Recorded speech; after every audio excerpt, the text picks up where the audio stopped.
Aether Drive is so cheap. Just gotta save those mushies, dude. Yeah, dude. Ooh, you take a mushroom to craft? I don't know about you. Catch you later. Yeah.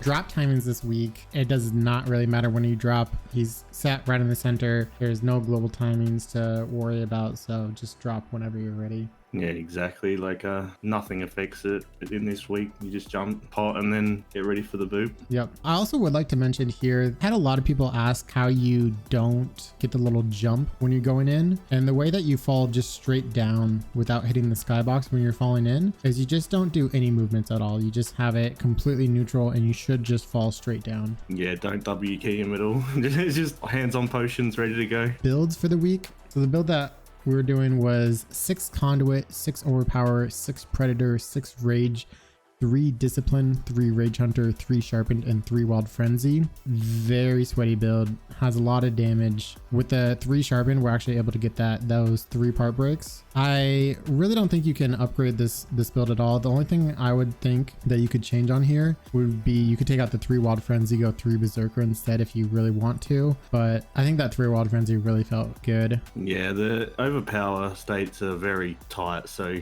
getting those claps out in between is Wild Frenzy really helps. For anybody that's just like looking for a sub 3, you can definitely throw in a Scar and Striker build. I'll throw an example in the comments, but really just kind of do whatever you want. Scar and Strikers will give you a ton of defense. You can throw in Iceborne as well. Just make sure you have overpower. You'll have plenty of damage. Yeah, Scar and Striker is always the easy mode. You can always chuck on like Rage Hunter and overpower and take out the pred. For lanterns, definitely Pangar Lantern this week. I don't think it's even really up for competition, honestly. It does the incredible HP damage that Pangar Lantern does. It gives you Frost proc to increase his stagger timings, and then the last thing it does is keep Styxian's way. Yeah, we've seen Pangar with Aether Drive just seems to excel all the time. The Frost proc's just too good, and the damage is quite good. So, and obviously you have 1 strikes in the groups for that attack speed. That's about it.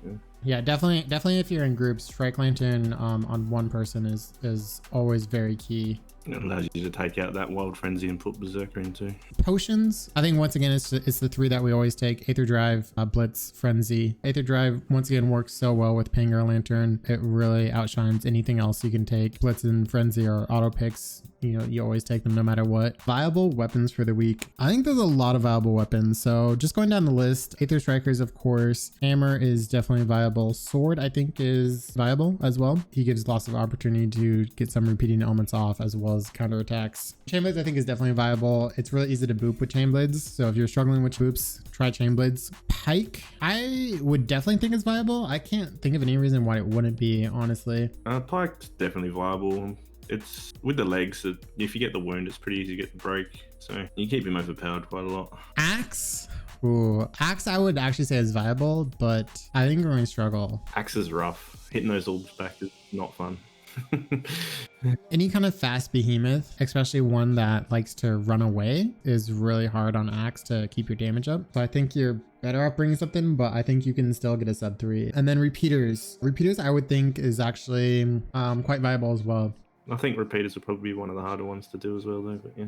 Yeah, I would put repeaters in probably Axe in the same category as difficulty for this week. Mistakes in your run or improvements you're looking to make. For my run, the biggest thing that I would like to improve on is get those chain staggers, which requires part focus. This has been something that I've been trying to work on for a long time now. I've said it a bunch of times. I think part focus is probably my weakest area, and it's something I really want to improve on. And this week really shows that part focus is highly important for getting that really fast run, since you need 3 part breaks as well as really well timed breaks to chain together. And I was just not able to keep them in the center with my part break chain stagger. Yeah, I was the same. I couldn't get the breaks in the middle, and I got both my breaks after the 3rd orb, and it just, that wastes so much time. At least 10 seconds, you know, running around and then getting another orb. Right. All right, strategy inside the arena. The entire fight is planned out, exactly what you're going to do. You land in, get your potions up, hit the orb back to get them down on the ground, get your mantras up, splitting damage between both the front and the back leg, dash away at his enrage. This allows him to send out an orb without moving, shoot that orb back and get a second boop to send him down to the ground again to get another orb power state, at which point you should be getting both of those legs to break as well in their refresh your mantras. After both of the legs are broken, dash on over to the third leg, get a stagger and that third leg break, and then he should die. Spot on with what you were saying there. You just jump in, pop your potions, get the boop, try get to the front leg after when he stands up, because then he does the slam, which gives you a bit more time.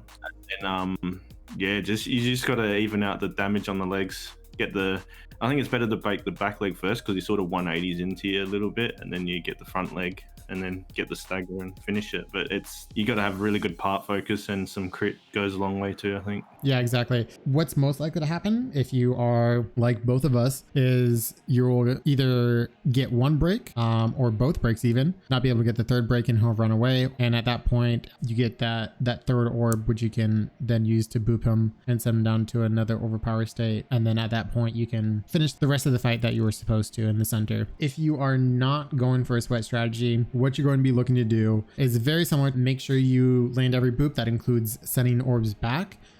Sometimes it might be a better idea to send the orb back. After he sends an orb, as long as it's not the first one, he should charge towards you and give you a boop as well. Sending him down to the ground and getting overpower states is going to be key to the fight. With the second boop, as you said, if you do back off and dodge the orb and then get the normal boop, he does stay down a bit longer, so that might help the people that are struggling a bit too. Keeping pinned to the wall is always a good thing. And don't go for the head. That thing has got way too much health. Yeah, the head has a huge amount of HP. Top times for the week. Number one solo time is Helltrix with 40 seconds. I think that's going to pretty much stay. I think someone could maybe get 39, possibly like 38. To shave off a second or two, it's not going to change. And that, yeah, good luck with that. Top 5 right now is 43 seconds. I think, yeah, maybe like 42 by the end of the week, but 43 is quite quick. Yeah, one more second. Yeah, someone might sweat for that top 5. Top 100 times for solos is 129. Think about 110-ish maybe. Oh man, you're aggressive. I was thinking 120. I'll meet you in the middle, 115 then. Groups.